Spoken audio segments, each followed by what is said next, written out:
Topic आप सभी के सामने है, बहुत ज़रूरी टॉपिक है। इसमें बहुत सारी चीज़ें आपसे एग्जाम में पूछी जा सकती हैं। देखिए, कई लोगों ने अभी जम्मू कश्मीर वाले इशू में लद्दाख के साथ जो स्ट्राइक चल रही है उसके बारे में नहीं सुना होगा। हंगर स्ट्राइक चल रही है और इस हंगर स्ट्राइक को सोनम जी परफॉर्म कर रहे हैं, कर रही हैं नहीं कर रहे हैं, ध्यान रखिएगा, कर रहे हैं, व्यक्ति हैं, पुरुष हैं, महिला नहीं। तो ये सोनम वांगचुक जो है ये इसलिए इम्पोर्टेंस रखते हैं क्योंकि बेटा 370 लगने से लेकर लद्दाख के ग्रोथ से लेकर उसके एनवायरमेंटल इम्पैक्ट तक सारी चीज़ों को जब यहाँ जोड़ के आप देखेंगे तो आपको एहसास होगा कि जो चीज़ें वहाँ की जा रही हैं वो उतनी पॉजिटिव एक्चुअली है नहीं जितनी हमें यहाँ से आउटसोर्सिंग से दिखती है। तो वहाँ पर क्या क्या चैलेंजेस हैं उसके बारे में यहाँ पर बात की जा रही है। तो ये कहानी हमारी स्टार्ट होती है 170 से। जब 370 की धारा हमारे यहाँ हटी तो जाहिर सी बात है बहुत ज़्यादा लोगों ने तारीफ़ें की, बहुत अच्छी चीज़ें, सर हट गया, इससे अच्छा कुछ नहीं हो सकता। बट आर्टिकल 370 था क्या, उसको हटाना ज़रूरी क्यों? आर्टिकल 370 क्या था? जवाहरलाल नेहरू जी का एक गिफ्ट था जम्मू कश्मीर के लोगों को, जिसमें उन्होंने ये कहा था कि आपको बहुत सारी पॉजिटिव चीज़ें देंगे। क्या क्या पॉजिटिव चीज़ें देंगे? इन्होंने कहा पहली चीज़ कि आपको स्पेशल स्टेटस मिलेगा। हमारे देश में जितने राज्य हैं उसमें सबसे ज़्यादा विशेष दर्जा दिया गया था जम्मू कश्मीर। इसको खुद की स्टेट असेंबली बनाने का अधिकार था और अपना खुद का संविधान बनाने का अधिकार था। मतलब एक संविधान के अंतर्गत दूसरा राज्य का संविधान यहाँ पर चलते हुए आपको दिखता है। इसके बाद इन्होंने कहा था कि ये अपने रेजिडेंट्स के लिए, मतलब जैसे हमारे पार्लियामेंट में आर्टिकल जो सिटीजनशिप अमेंडमेंट के हैं, आर्टिकल 4, 5, 6, 7, उसमें क्या बोला गया है, 10 तक ये बोला गया है कि भाई साहब आप पार्लियामेंट जो है केंद्र सरकार वो नागरिकता के अधिनियम बनाती है। बट यहाँ जम्मू कश्मीर में ये था कि राज्य स्वयं अपने नागरिकता के अधिनियमों को बना सकता है और वह देख सकता है खुद के फंडामेंटल राइट्स, मतलब वो अपने लिए खुद के फंडामेंटल राइट्स रख सकता था और प्रॉपर्टी किसको दी जाएगी किसको नहीं दी जाएगी इसके ओनरशिप के अधिकार भी जम्मू कश्मीर को डिसाइड करता था। इसके बाद इन्होंने एक कानून बनाया था कि वहाँ के जो नागरिक हैं उनको छोड़कर कोई भी व्यक्ति वहाँ पर ज़मीन नहीं खरीद सकता। यहाँ पर बात क्या है, कोई भी नागरिक वहाँ पर ज़मीन नहीं खरीद सकता। तो यहाँ पर इशू क्या था कि मान लीजिए जैसे मैं इन्वेस्टर हूँ, मैं इन्वेस्ट करना चाहता हूँ तो मैं वहाँ इन्वेस्ट नहीं कर सकता। वहाँ पे एक जम्मू कश्मीर का व्यक्ति पकड़िए, उसके साथ ज़मीन खरीदिए, उसी के नाम पर कार्य स्टार्ट करिए और वही उसको देखिए।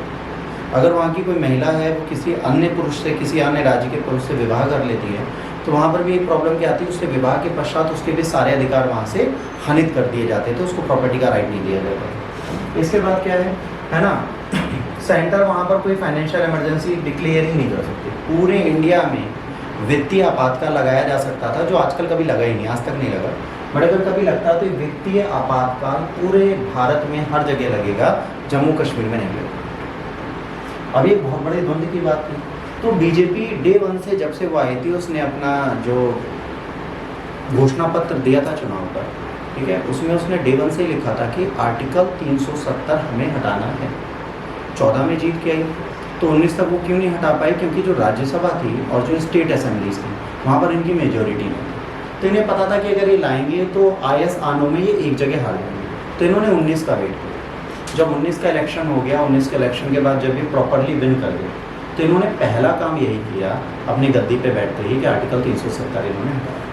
अच्छा, 370 हटाना बहुत बड़ी चीज़ नहीं थी। 370 हटाने के बाद जो चीज़ें आपके सामने आई वो 2 रूप में आई। वो ये आई कि 370 हटते ही बच्चे इन्होंने जम्मू कश्मीर को अलग यूटी बना दिया, लद्दाख को अलग यूटी बना दिया।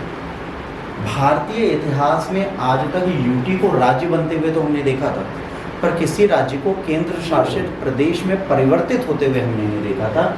ये परिवर्तनशीलता यहाँ से प्रारंभ हुई। जब ये आई तो इसके बाद और भी दिक्कतें हमारे सामने आई। हमारे सामने क्या दिक्कत है? हमारे सामने ये दिक्कत है कि जब ये यूटी बनाएंगे तो अब यहाँ पर 2 चीज़ें आपको समझनी है।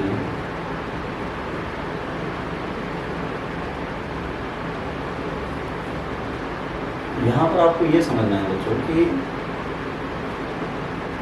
जब इसको हमने यूटी में कन्वर्ट कर दिया तो यूटी बनाने का रीज़न क्या बना? पहला रीज़न है जम्मू कश्मीर लद्दाख को हमें डिवाइड क्यों करना पड़ा।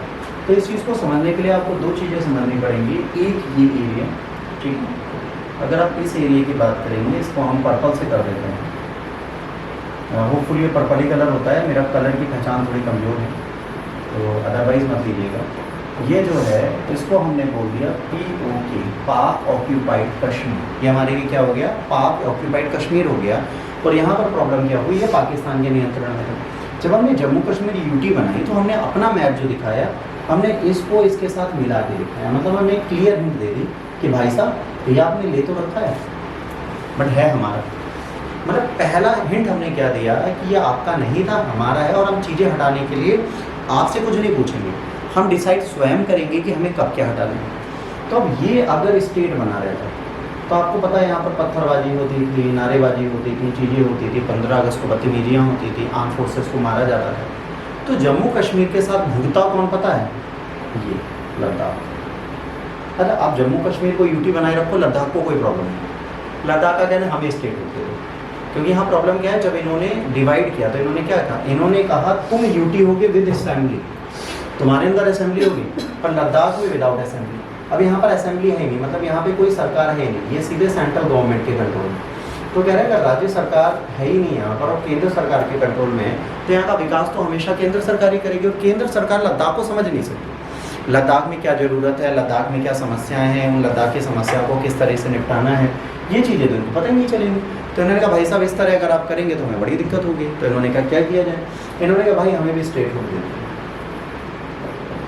अब इन्होंने स्टेट हुड की डिमांड स्टार्ट कर दी। अच्छा, इन्हें स्टेट हुड क्यों नहीं दिया जा सकता, इसके पीछे भी एक रीज़न है बेटा। इन्हें स्टेट हुड इसलिए नहीं दिया जा सकता क्योंकि जैसे कि आपको पता है कि इसके आसपास चाइना बैठे, और चाइना ने डे वन से एक ही चीज़ की है, इंक्रोचमेंट करा है हर एक एरिया का, और ये एसके चीन भी हमसे छीन लिया था 62 में।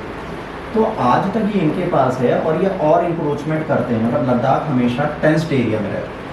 और जब से इसको यूटी बनाया गया है, हमारी आर्मी की बॉर्डर सिक्योरिटी फोर्स की जो रोड डेवलपमेंट है वो बहुत अच्छी हो गई है। तो आज लद्दाख हम बहुत इजीली पहुंच सकते हैं, लद्दाख में हमारी आर्मी बहुत आराम से पहुंच सकती है, वहाँ पे डेवलपमेंट प्रोजेक्ट्स बहुत सारे लाए जा रहे हैं। तो लद्दाख का विकास तो हम कर रहे हैं, पर विकास जो हम कर रहे हैं वो किस लिए कर रहे हैं, डिफेंस के क्राइटेरिया में जाके कर रहे हैं। हम चाह रहे हैं कि यहाँ पे डिफेंस बढ़े, हम चाह रहे हैं सुरक्षा की चीज़ें बढ़े, हम चाहते हैं हमारे आर्म पर्सनस हैं। बट इससे प्रॉब्लम क्या आ रही है, दो प्रॉब्लम आ रही है। पहली क्या आ रही है, हम नेचर को डिनाई कर रहे हैं, नेचर को इग्नोर कर रहे हैं, हम ये नहीं देख रहे कि हिमालयन रीजन पे इम्पैक्ट क्या आएगा इस चीज़ का। पहली गलती जिसके लिए सोनम जी खड़े हुए, पहला था सर इन्वायरमेंटल इम्पैक्ट बहुत बुरे आएंगे, जो आप ध्यान नहीं दे रहे। आप पुल काट रहे हो, पहाड़ काट रहे हो, टनल बिछा रहे हो, सब कर रहे हो, रेलवे ला रहे हो, ब्रिजेस ला रहे हो, रोड कनेक्टिविटी दे रहे हो, बट आप ये भूल गए हो कि आप जिस माउंटेन रेंजेस पे हो वो क्या है, अभी भी बन रहा है, नवीन वलित माउंटेन। तो वलित पर्वत जो नवीन है वो क्या है, उसको भी सॉलिडिफिकेशन नहीं हुआ। जब आप टनल बनाओगे और पहाड़ जब ऊंचा उठेगा तो वो भी डैमेज कर सकता है। तो आप स्केट ट्यूब से लोगों को निकालो, फिर आपका इन्वेस्टमेंट जाएगा, साथ में इन्वायरमेंटल इम्पैक्ट बढ़ेंगे, लैंडस्लाइड्स ज़्यादा आएंगे, अर्थक्वेक्स ज़्यादा आएंगे, ठीक है, क्लाइमेटिक चेंज आ जाएंगे। तो ये बहुत बड़ा कंसर्न होगा इनके लिए। तो उन्होंने कहा भाई लद्दाख को अगर आप डेवलपमेंटल प्रोजेक्ट सिर्फ सिक्योरिटी के कंसर्न से लेके चलोगे तो काम नहीं चलेगा। फिर उन्होंने कहा कि भाई इसको यूटी बनाने के बाद हमें क्या इंडस्ट्रियल डेवलपमेंट भी बनाना है, मेडिकल कॉलेज भी देने, एजुकेशनल कॉलेज भी देना, इंडस्ट्रियल डेवलपमेंट भी बढ़ाना है। तो उसके लिए क्या करेंगे, हिमालयन रीजन के लैंड को एक्वायर करेंगी कौन, प्राइवेट फर्म्स, इंडिया की। जब उन्होंने एक्वायर करना स्टार्ट किया तो नेशनल ग्रीन ट्रिब्यूनल ने उनको NOC without justification of environment देना स्टार्ट कर दिया। जब उन्होंने जस्टिफिकेशन नहीं किया एनवायरनमेंट का तो क्या इशू आएगा, आने वाले टाइम पे लद्दाख का इम्पैक्ट क्लाइमेटिकली चेंज होगा। जैसे आपने अगर ज्योग्राफी पढ़ी हो तो हमारे देश में 3 तरीके के मरुस्थल पाए जाते हैं, ठीक है। उसमें से एक मरुस्थल को बोलते हैं कोल्ड डेजर्ट, शीत मरुस्थल, और वो शीत मरुस्थल इसी रीजन में पाया जाता है लेह के पास। तो भाई ये बहुत ज़्यादा इंपॉर्टेंट रखता है हमारे लिए, बहुत ज़्यादा इंपॉर्टेंस रखता है, बहुत अच्छा रीज़न है हमारे लिए, और टूर एंड टूरिज्म के लिए भी अच्छा है। दूसरा, क्लाइमेटिक चेंज अगर आने लगेगा टूर एंड टूरिज्म भागेगा। तीसरा इम्पैक्ट ये है कि ये जो सुरक्षा है इसके चक्कर में आप इन्वायरमेंट को इम्पैक्ट नहीं कर सकते, ठीक। ये इनका कहना, मेरा कहना नहीं, ये सोनम जी का कहना है। बट रियलिटी जो है, जो सरकार समझती है, सरकार ये कहती है कि भाई साहब अगर इस एरिए को हम डेवलप नहीं करेंगे, इस एरिए को अगर हम डेवलपमेंट की तरफ नहीं ले जाएंगे तो हमारे साथ प्रॉब्लम क्या है, जब हम इंडिया से यहाँ जाएंगे तो यहाँ पे रोज़ लैंडस्लाइड्स आएंगी, हम कैनवॉय लेके जाएंगे और कैनवॉय पे रोज अटैक होगा, जब तक ये यहाँ पहुँचेंगे तब तक हम यहीं पे होंगे। तो उन्होंने कहा भाई हमें स्विफ्टली मूव करने के लिए ये चीज़ें ज़रूरी हैं। तो अब इंडिया अपने डिफेंस को स्ट्रॉन्ग करने के लिए उस राज्य में कुछ भी कर रही है। अगर ये स्टेट होता तो यहाँ पर डेवलपमेंटल प्रोजेक्ट्स डिले होते, क्योंकि अगर यहाँ पर बीजेपी की सरकार नहीं है तो वहाँ पे प्रोजेक्ट्स डिले चलेंगे। एक रूल, हमारी कंट्री की डेमोक्रेसी क्या कहती है कि जो सेंट्रल में गवर्न पार्टी है अगर उसका रूलिंग उस स्टेट में नहीं है तो वहाँ डेवलपमेंट नहीं होता। जैसे वेस्ट बंगाल उठा लीजिए, तेलंगाना उठा लीजिए, आंध्र प्रदेश उठा लीजिए, केरला उठा लीजिए, पंजाब उठा लीजिए, यहाँ पर डेवलपमेंटल प्रोजेक्ट्स बहुत स्लो चलते हैं। रीज़न भी स्टेट सेंट्रल गवर्नमेंट की मांगों को पूरा नहीं करती। वो लैंड एक्वायर करना चाहते हैं, कोई चीज़ डेवलप करना चाहते हैं, नहीं होती। पर अगर यूटी है तो यूटी में वो डेवलपमेंट बहुत ईजीली कर देते हैं। तो सरकार नहीं चाहती है यूटी से स्टेटहुड की तरफ जाए। हाँ, अगर इसकी जगह सोनम एक चीज़ कहते कि यहाँ पर UT of Ladakh with assembly, जैसे दिल्ली में असेंबली है, जम्मू कश्मीर में असेंबली होगी, उसी तरह लद्दाख में भी असेंबली मांग लेते, स्टेटहुड ना मांगते, तो शायद अभी तक इनकी बात मान नहीं करता। बट इन्होंने स्टेटहुड की मांग करके अपने आप को थोड़ा सा न्यूज़ में तो ले आए, बहुत आगे भी बढ़ गए, बट अभी इसको फुलफिल करना सरकार के लिए नामुमकिन। ठीक, अब आगे चलते हैं भाई, इसमें आगे क्या है। अब ये कंसर्न हम क्यों दिखा रहे हैं, हमारे साथ ये कंसर्न क्यों है? हमारे साथ कंसर्न ये इसलिए है क्योंकि लद्दाख को इन्होंने कहा है स्टेटहुड दे दी जाए, और स्टेटहुड 6th शेड्यूल के अंदर दी जाए। अब यहाँ पर पॉलिटी में एक और क्वेश्चन, अभी तक 6th शेड्यूल को बहुत ज़्यादा ध्यान नहीं देते थे। स्पेशल यूटीज के लिए जो स्पेशल स्टेट्स हैं नॉर्थ ईस्टर्न के, उनके लिए 6th शेड्यूल बने, उनको स्पेशल राइट्स देते। ये शेड्यूल अभी तक एग्जाम में नहीं पूछा जाता, मतलब लोग पढ़ा रहे हैं, हम पढ़ा रहे हैं, बट जनरली अभी तक एग्जाम में नहीं आया। बट इस साल मेंस में और प्री मेंस के आने के चांसेस बढ़े। अभी तक 6th शेड्यूल कोई नहीं पढ़ रहा था क्योंकि ज़रूरत नहीं थी, बट आज इसकी ज़रूरत पड़ गई, तो आज इसके बारे में आपको पता होना चाहिए। अब इन्होंने कहा है 6th शेड्यूल हमको दे दो, और 6th शेड्यूल के साथ इन्होंने कहा है कि डेमोक्रेसी जो है वो हमें लद्दाख में चाहिए। मतलब आप सेंट्रली से गवर्न ना करो, हमको गवर्न दो। जो चेहरा देख रहे हो ये सोनम जी का, ये आधा छुपा हुआ है, ठीक है। अब इनका पूरा चेहरा आपको दिखाएंगे। तो इन भाई साहब ने कहा कि भैया हमें डेमोक्रेसी चाहिए। अब एक चीज़ और बता दें, हो सकता है सोनम जी फ्यूचर में पॉलिटिकल पार्टी क्रिएट करे लद्दाख की सबसे बड़ी, और आम आदमी पार्टी की तरह दूसरे आदमी केजरीवाल आपको मिल जाए। बहुत बड़ी चीज़ नहीं, क्योंकि आंदोलन ये करे। जैसे चंद्रशेखर साहब ने तेलंगाना का आंदोलन किया, राज्य बनते ही वही प्रधान मुख्यमंत्री बने घूम रहे, वैसे हो सकता है मुख्यमंत्री बन जाएगा। तो एक आइडियोलॉजिकल गैप यहाँ पे चलता है, वो चलता है देश से पहले हमारा राज्य, तो इसको आप बदल नहीं सकते। अब बात करते हैं लद्दाख। अब पहली बात करते हैं भाई लद्दाख जो है, अब भारत सरकार ने किया हम उसकी बात करें, इन्हें ध्यान से समझना, और इसमें जो पॉइंट्स नोट करने लायक हो तो प्लीज़ नोट कर लेना, ठीक है। यहाँ पर पहला है कि लद्दाख यूनियन टेरिटरी कब बना था? 31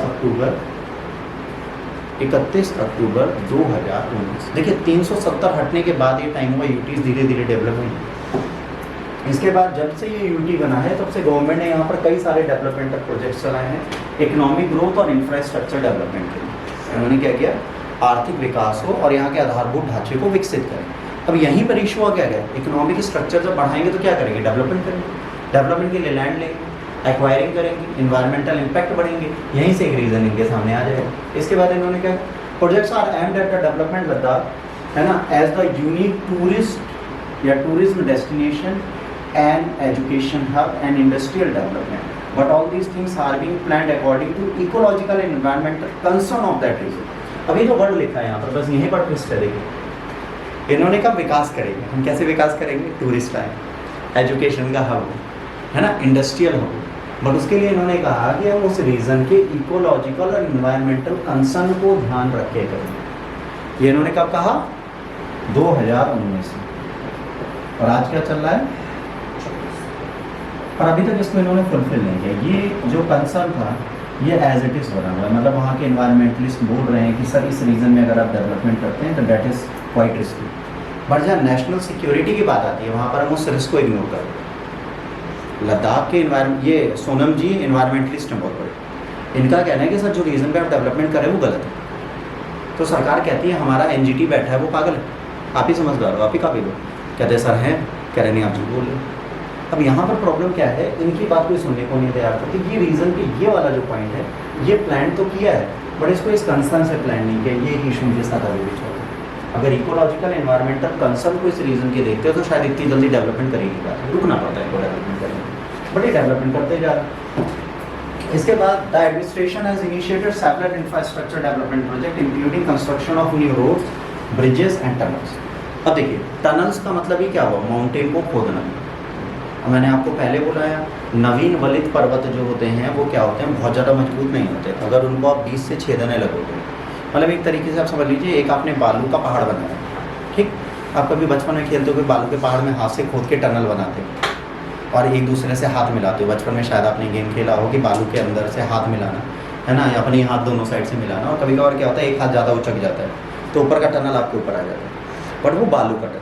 अगर वैसे ही हम मान लें कि ये पर्वत श्रृंखला बिल्कुल वैसी है तो वहाँ पे प्रॉब्लम होगी। गवर्नमेंट ने फंड्स भी दिए हैं डेवलपमेंट के लिए, किस चीज़ के लिए? एयरपोर्ट्स और हेलीपैड।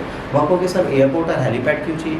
बिल्कुल चाहिए भाई साहब। एयरपोर्ट और हेलीपैड्स अगर वहाँ नहीं होंगे तो आपका डेवलपमेंटल प्रोजेक्ट जो है वो वीक होने लगेगा और उसको आप प्रॉपर मैनर में डेवलप नहीं कर पाओगे। ठीक है, ये चीज़ें आपको ध्यान देनी पड़ेगी। इसके बाद इन्होंने ये कहा कि ऑल वेदर कनेक्टिविटी देनी चाहिए, जैसे जोजिला पास टनल जो है अंडर कंस्ट्रक्शन है और इसको बहुत जल्दी में पूरा करना है। जोजिला पास अभी भी अंडर कंस्ट्रक्शन है। अब ये जोजिला पास की इंपॉर्टेंस रखता है चाइना को ओवरकम करने के लिए।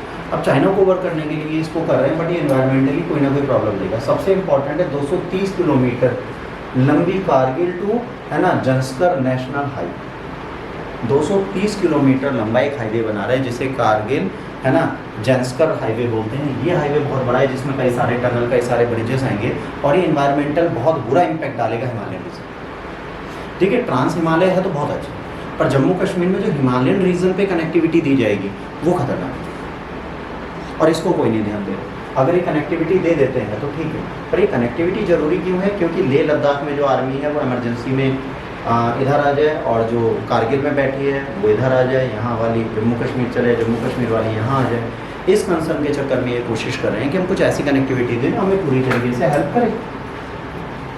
Project expected to be completed soon. ले airport is also being expanded. अब क्या है, ले का जो एयरपोर्ट है उसको भी हम बड़ा करें। अब ले का एयरपोर्ट कहाँ बना होगा? कोई भी हिमालयन रीजन पे जो एयरपोर्ट होता है, दो पहाड़ों के बीच का ऐसा गैप होता है जिसमें बनाया जाता है।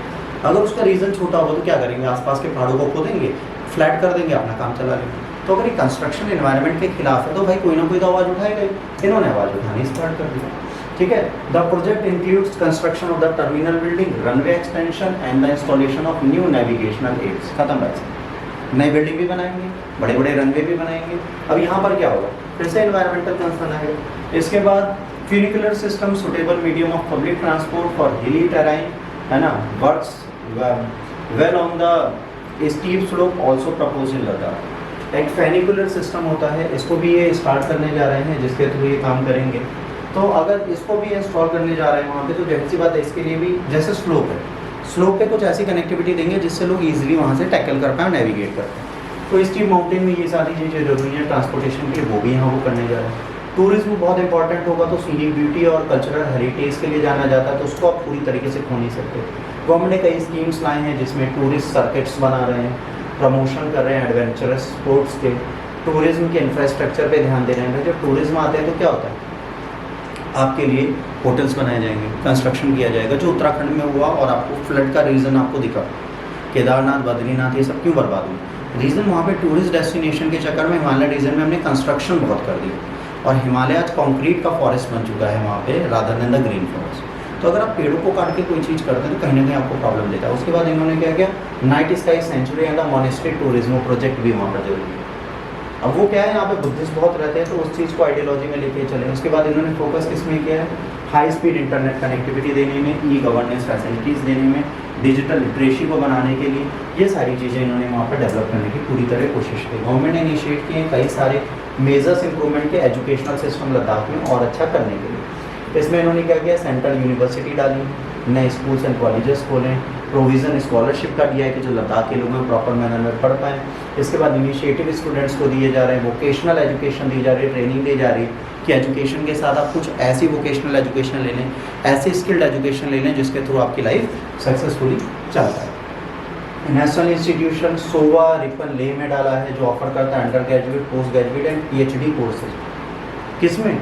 ट्रेडिशनल तिब्बतियन मेडिकेशन में। अब ये बहुत इंपॉर्टेंट है, एग्जाम में अगर कभी पूछा जाए तो याद रखना, एक नेशनल इंस्टीट्यूशन इकलौता है जिसका नाम है सोवा है ना रिगपा लेह में, जो क्या करता है, तिब्बतियन मेडिसिन में PhD कराता है। तिब्बतियन मेडिसिन में PhD करा रहा है, इसका मतलब क्या है, तिब्बतियन मेडिसिन मतलब ये जो लद्दाख है, लद्दाख को आज भी तिब्बत का ही पार्ट मानता है चाइना, और ये देखिए तिब्बतियन मेडिसिन में जाते हैं क्योंकि मैक्सिमम ये लोग तिब्बतियन रीजन के माने जाते हैं। तो इनको एस्टैब्लिशमेंट के लिए इतना डेवलपमेंट भारत सरकार देने की कोशिश में लगी है। अच्छा, अगर कोई कहे कि सर क्या चाइना बैक्ड ये आंदोलन हो सकता है, अभी तो हम लोग कुछ नहीं कह सकते, प्रोबेबली हो भी सकता है। इंस्टीट्यूशन रिसर्च और डेवलपमेंट के लिए भी बहुत सारे डाले जा रहे हैं जो ट्रेडिशनल नॉलेज तिब्बतियन मेडिकेशंस की देखेगा। इसके बाद एक mega solar power plant propose है कि वहाँ पर जितनी देर सूरज आता है उतनी देर उसको ट्रैक करें। अच्छा, सूरज भी बहुत देर तो आता नहीं, 4-5 घंटे से ऊपर सूरज नहीं रहता ठंड में, तो वहाँ सूरज का बहुत ज़्यादा प्रकोप नहीं है, बट सूरज की चीज़ों को यूज़ करने की कोशिश वहाँ पे भी की जाएगी। No development is complete without the industrial development, तो उसके लिए भी हम लोग काम कर रहे हैं, ठीक है। और हार्श वेदर को भी ध्यान में रखना है, वहाँ पर कोई भी डेवलपमेंट होगा तो हार्श वेदर को देखते हुए वहाँ पर होना है। अब इसके बाद यहाँ पर एडमिनिस्ट्रेशन बड़ा मुश्किल है, उन सब चीज़ों का कई सारे सेक्टर्स हैं जिसमें हमें देखना है कि इनको हम आइडेंटिफाई करें, जैसे एग्रीकल्चर है, हॉर्टिकल्चर है, जिसके लिए यहाँ पर हम लोग काम कर सकते हैं, कृषि के लिए काम कर सकते हैं, हैंडीक्राफ्ट्स के लिए, टूरिज्म के लिए, उन सब के लिए काम करें। एडमिनिस्ट्रेशन ने कई सारी स्कीमें लॉन्च की हैं एंटरप्रेन्योरशिप को आगे बढ़ाने के लिए, लोगों को फाइनेंशियल असिस्टेंस देने के लिए, है ना, और स्मॉल स्केल और मीडियम इंटरप्राइजेस को आगे बढ़ाने के लिए।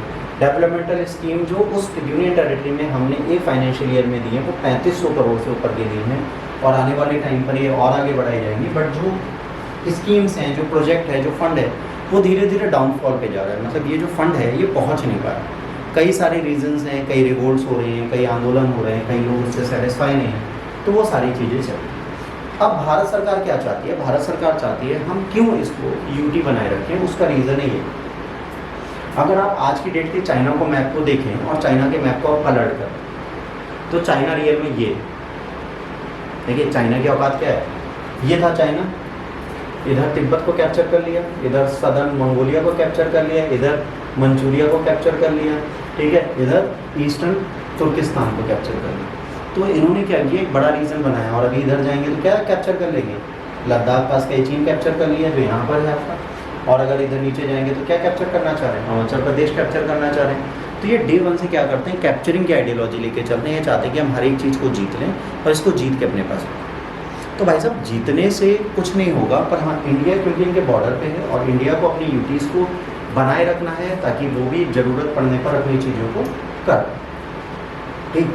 अब यहाँ पर प्रॉब्लम ये भी है कि अगर आप ध्यान से देखिए तो ये जो आपका जम्मू कश्मीर का मैप है लद्दाख के साथ, यहाँ पर देखिए ये जो है यस्कई चीन है जहाँ पर चाइना रहता है, इसके बाद ये एरिया है, ठीक है, जिसको शक्सगम वैली बोलते हैं, ये चाइना ने गिफ्ट दे दिया इनको, पाकिस्तान ने इनको गिफ्ट दे दिया, ये पाकिस्तान ऑक्यूपाइड कश्मीर है। तो जाहिर सी बात है अगर इन दोनों को हमने यूटी बनाया तो उसका सिंपल सा रीज़न है कि हम इन दोनों नेशन से चीज़ों को टैकल कर पाएँ, सिक्योर कर पाएँ, अपने आप को बचा पाएँ। तो इस कोशिश में इन्होंने ये काम किया है, इस काम को हम इग्नोरेंस में बिल्कुल नहीं डाल सकते, क्योंकि अगर आपको चाइना को टैकल करना है तो लद्दाख को यूटी रहना बहुत ज़रूरी है अगर डिफेंस के स्ट्रेटजी से देखो। हाँ, वहाँ पर जो गलतियाँ चल रही हैं, जो हिमालयन रीजन पे डेवलपमेंट चल रहा है, उसके लिए आप वहाँ की जनता को बैठा सकते हो, उनका ओपिनियन ले सकते हो, उनको क्या चाहिए क्या नहीं चाहिए, जो चाहिए उतना दो, जो नहीं चाहिए वो मत दो। ऐसा नहीं है कि आप होम कॉटेज नहीं बना सकते, आपको बड़े बड़े होटल बनाने की जरूरत नहीं है। लोग आपके ट्रेडिशनल कल्चर में हर एक घर में कह दो आपको 2 रूम गेस्ट को देने, और वो आपकी गेस्ट को देखेंगे, आपकी होस्टिंग देखेंगे आप कितना अच्छा उनको वेलकम कर पाते हो, वो कल्चर को ज़्यादा क्लोजली देखेगा। तो आपको नई आइडियोलॉजी से जुड़नी चाहिए लद्दाख को टूर एंड टूरिज्म में लाने के लिए। इसके बाद कुछ डिफरेंसेस होते हैं स्टेट और यूटीज़ में। अब यहाँ पर ये चिल्लाया क्यों जा रहा है कि भैया यूटी हमें नहीं चाहिए, हमें स्टेट बना दो। तो कायदे से अगर स्टेट और यूटी की बात करें तो भाई स्टेट जो होते हैं वो बड़े होते हैं, यूटीज़ छोटी होती हैं। बट अगर आप बात करो गोवा लद्दाख से बड़ा है, छोटा है, तब भी वो स्टेट है। तो लद्दाख कहता है भाई हम कहाँ बौने हो गए क्या, ऊपर चले गए तो हमें छोटा कर दिया आपने। तो उसने कहा भाई हम छोटे तो हैं या नहीं, तो हमको तो स्टेट बना दो चुप्पे। इसके बाद दूसरा क्या होता है, स्टेट के पास खुद की गवर्नमेंट होती है, जो राज्य होता है उनके पास एक सरकार होती है, और जो यूटीज़ होती हैं उसमें केंद्र सरकार शासन करती है लेफ्टिनेंट गवर्नर की सहायता से। तो यहाँ पर भी एक दिक्कत आ जाती है। इसके बाद क्या, पॉपुलेशन, स्टेट की जनसंख्या ज़्यादा होती है, यूटीज़ की कम होती है। तो लद्दाख कहता है भैया दिल्ली और गोवा से ज़्यादा तो जनसंख्या हम लेके बैठे हैं, थोड़ी इज्जत तो हमारी कर ली। वो कहता है हमारी भी तो इज्जत करो। तो जाहिर सी बात है इस कंडीशन में भी उन्हें स्टेट बनाना जरूरी है। एडमिनिस्ट्रेशन, स्टेट को एडमिनिस्टर चीफ मिनिस्टर करते हैं, यूटीज़ को लेफ्टिनेंट गवर्नर करते हैं। लेफ्टिनेंट गवर्नर जो होते हैं they are the direct associate with president of India, and इनको रेगुलेट करने का काम कौन करता है, प्राइम मिनिस्टर। तो सेंट्रल गवर्नमेंट के कंट्रोल में जो चीज़ हो जाती है वो हमें आने वाले टाइम पे प्रॉब्लम देगी। तो यहाँ पे एक दिक्कत आ जाती है। स्टेट गवर्नमेंट अपने खुद के कानून बना सकता है, पर राज्य सरकार जो है वो अपने कानून बना रही है, पर जो यूटी है उसको अपने कानून बनाने का बिल्कुल अधिकार नहीं है। तो यहाँ पर भी हम बहुत बुरी तरह फंस जाते हैं। हम चाहते हैं कि भाई ये यूटीज़ यहाँ पर नहीं होनी चाहिए, इनको हटाने की कोशिश करिए। लिख लिया। अब बात आती है 6 शेड्यूल है क्या भाई, ये 6 शेड्यूल क्यों हमें चाहिए। तो ये 6 शेड्यूल जो है ये इंडिया में ऑटोनॉमी और सेल्फ गवर्नेंस देता है शेड्यूल ट्राइब को हिली रीजन में, नॉर्थ ईस्टर्न इंडिया के जो राज्य हैं उनको एक स्पेशल प्रोविज़न देता है कि आप अपने को खुद गवर्न कर सकें, ठीक है। इसमें जो एडमिनिस्ट्रेशन है ट्राइबल एरियाज़ का, जैसे आसाम, मेघालय, त्रिपुरा, मिजोरम, ये सब एक इम्पॉर्टेंट राज्य हैं जिनमें 6 शेड्यूल के अंतर्गत चीज़ें की जाती हैं। अच्छा, 6वां शेड्यूल लद्दाख भी क्यों मांग रहा है, उसका भी एक पर्टिकुलर रीज़न है। अगर आप देखेंगे सिटीजनशिप अमेंडमेंट एक्ट जो रिफ़र हुआ है, वो जहाँ पे 6वां शेड्यूल लगेगा वहाँ पर इसको लागू नहीं किया जा सकता, ठीक है। जैसे आसाम, मेघालय, मिजोरम, त्रिपुरा जो है 6 शेड्यूल अगर वहाँ पर है और इनलाइन परमिट चाहिए, ILP सिस्टम लगा है, जहाँ पर मतलब क्या है कि अगर आप उस बॉर्डर के अंदर जाते हैं तो आपको सरकार से परमिशन लेनी पड़ेगी राज्य की कि हम इतने दिनों के लिए यहाँ रहे भारत में रहते हुए। तो अगर ये ILP यहाँ पर लेना जाएगा तो जाहिर सी बात है यहाँ पर जब भी आप जाएंगे तो यहाँ पर आपको स्पेशल प्रोविज़न के साथ ही जाना पड़ेगा, उसके बिना वहाँ नहीं पहुँच सकते। तो अगर लद्दाख में भी ऐसी चीज़ें आ गई हैं तो वो अपने कल्चर को बचा पाएंगे, अपनी ट्राइबल हिस्ट्री को बचा पाएंगे, अपने हेरिटेज को बचा पाएंगे। तो अपने कल्चर, अपनी ट्राइबल हिस्ट्री और अपने हेरिटेज को बचाने के लिए कोशिश कर रहे हैं कि हम एक प्रॉपर मैनर में इन चीज़ों को रेगुलेट और कंट्रोल कर पाएँ ताकि हम अपने रीजन को सिक्योर कर पाएँ। उसको सिक्योर करने के लिए इन्होंने पूरी कोशिश करनी स्टार्ट कर दी और यही एक बेसिक रीज़न है जिसके चक्कर में ये शेड्यूल 6 के अंतर्गत स्टेटहुड की मांग कर रहे हैं। ये नॉर्मल स्टेटहुड नहीं मांग रहे, ये कह रहे हैं अनुसूची 6 के तहत है, मतलब हमें स्पेशल राइट, जिस राइट में वो थे, एक राज्य को स्पेशल दर्जा दिया गया तो दोबारा स्पेशल दर्जा मांग रहे, पर स्पेशल दर्जा अलग तरीके से मांग, कंट्रोल रहेगा केंद्र सरकार का और आपके कानूनों में कंट्रोल नहीं रहेगा। तो घूम फिर के वापस वहीं आ जाएंगे जहाँ थे, 370 की जगह 371 में पहुँच जाएंगे। अनुच्छेद में एक ही चीज़ बदलेगी, 370 हटेगा, 371 में घुस जाएंगे। तो यहाँ क्या हो रहा है, ये कह रहे हैं कि हमें 370 से तो हटा दिया, कोई दिक्कत नहीं, हमें 371 तो क्यों दे दें भाई, हमें ये बताओ। आपका डेवलपमेंट कर रहे हैं, आपका विकास कर रहे हैं, आपके यहाँ कोई भूख हड़ताल कर दे तो इसका मतलब ये थोड़ी नहीं कि हम अपनी सारी चीज़ें बदल दें। तो भारत सरकार झुक नहीं रही, उसके कारण ये है। अब आइए इन भाई साहब के बारे में बात करते हैं, ये हैं कौन, ठीक है। ये जो हैं इनका नाम है सोनम वांगचुक। सोनम वांगचुक जो है, इनके बारे में आपने फुनसुक वांगडू के नाम से सुना था 3 इडियट्स। आपने एक मूवी देखी होगी 3 इडियट्स, तो 3 इडियट्स का एक किरदार है जिसका नाम है फुनसुक वांगडू, ठीक है। और उसका रोल प्ले किया था इन भाई साहब ने, जो बाद में उनको दिखाए जाते हैं, उन्होंने इस पूरे रोल को प्ले किया है। तो ये फेमस इंडिया में हुए थे 3 इडियट्स मूवी के चक्कर में। 3 इडियट्स मूवी में इन्हीं का नाम, सोनम वांगचुक का नाम कर दिया गया था फुनसुक वांगडू, ठीक। तो फुनसुक वांगडू के नाम से उसमें थे और ये इनोवेटिव भी हैं, बच्चों को पढ़ाते भी, एजुकेशनल रिफॉर्म्स भी लाते हैं, एनवायरमेंटल रिफॉर्म्स भी लाते हैं। तो लद्दाख के सबसे बड़े एजुकेशनिस्ट यही हैं और वहाँ की पूरी आइडियोलॉजी को बहुत अच्छे से समझते हैं। तो लद्दाख रीजन में इनसे बड़ी हस्ती कोई है नहीं, ठीक। अब इनके बारे में अगर बात करें तो मैकेनिकल इंजीनियर हैं सोनम वांगचुक, ठीक है। एजुकेशनल रिफॉर्म्स के बारे में वहाँ पे 30 साल से काम कर रहे हैं। इन्होंने एक अपना ऑर्गेनाइजेशन बनाया जिसका नाम है सेकमोल, ठीक है, student educational and cultural movement in Ladakh. ये याद रखना, ये इन्हीं का बनाया हुआ है। क्या नाम है, students educational and cultural movement of Ladakh, जिसका एम है कि गवर्नमेंट स्कूल के सिस्टम को बदला जाए। ट्रांस हिमालय रीजन लद्दाख का जो है, वहाँ पर जो एजुकेशनल सिस्टम है उसमें जितना बदलाव हम ला पाएँ उतना बदलाव हम लाएँ ताकि वहाँ की जनता एजुकेशन सिस्टम को प्रॉपर मैनर में समझे, ठीक। अब सोनम वांगचुक ने क्या किया, सोनम वांगचुक ने अपना एक हड़ताल स्टार्ट की, ठीक है। 26 मार्च 2024 को इन्होंने 21 दिन की अपनी भूख हड़ताल को खत्म किया। पहली चीज़ ध्यान रखना, 26 मार्च 2024 को इन्होंने अपनी भूख हड़ताल को ख़त्म किया और इन्होंने क्या कहा, I will be back Sonam Wangchuk and 21 days fast over Ladakh. इन्होंने कहा मैं वापस आऊँगा, मेरी हड़ताल को अंतिम हड़ताल ना माने, मैं दोबारा वापस आऊँगा। अब क्या है, 21 दिन की हड़ताल इन्होंने की और उसके बाद इन्होंने, ठीक है, खाना खा के अपनी हड़ताल तोड़ी। अच्छा है, जो हड़ताल इन्होंने की थी 6 मार्च से स्टार्ट की थी और ये देखिए फुनसुक वांगडू जो 2009 की 3 इडियट मूवी आई थी उसमें इन बंदे को दिखाया गया था, ठीक है। तो फुनसुक वांगडू मैं आपको पहले बता चुका हूँ, उसमें इन भाई साहब को दिखाया गया। इन्होंने कहा मेरी हड़ताल खत्म हो गई, पर जो तिब्बत में बुद्धिस्ट हैं, जो महिलाएं हैं, वो 1-1 दिन की हड़ताल जारी करेंगे और मैं दोबारा बैठूंगा हड़ताल। इन्होंने कहा मुझे स्टेटहुड चाहिए। अच्छा, इनकी हड़ताल निर्जल नहीं थी, ये नमक पानी पी रहे थे। 21 दिन इन्होंने खाना नहीं खाया पर सॉल्ट वाटर पिया है ताकि मरे नहीं। एजुकेशनिस्ट जो होते हैं ना, वो इमोशनल नहीं होते, वो बहुत समझदार हैं। इन्होंने मेरा बीपी लो होना नहीं चाहिए, 21 दिन बाद में फिर खा लूँगा, फिर ताकत लाएंगे, फिर बैठ जाएंगे। तो इन्हें स्टेटहुड मांगना है, स्टेटहुड लेके रहेंगे, ये पक्का है। और देखो, स्टेटहुड सरकार को देना भी चाहिए लद्दाख में, बट ऑन सम कंडीशन, जैसे आप शेड्यूल 6 पे मांग रहे हो, नहीं दे सकते, बिल्कुल नहीं दे सकते, आप भूल जाओ। आर्टिकल 371 के तहत चाहिए, हम नहीं दे सकते। अगर ये सब कर देंगे तो फ़ायदा क्या हुआ 370 हटाने का, मुँह फिर के वहीं जा रहे हैं, तो वो चीज़ तो हम नहीं करेंगे, बट हाँ कोशिश ज़रूर करेंगे। अब आप सबके सामने क्वेश्चन है कि ये जो डिमांड कर रहे हैं, ठीक है, आपके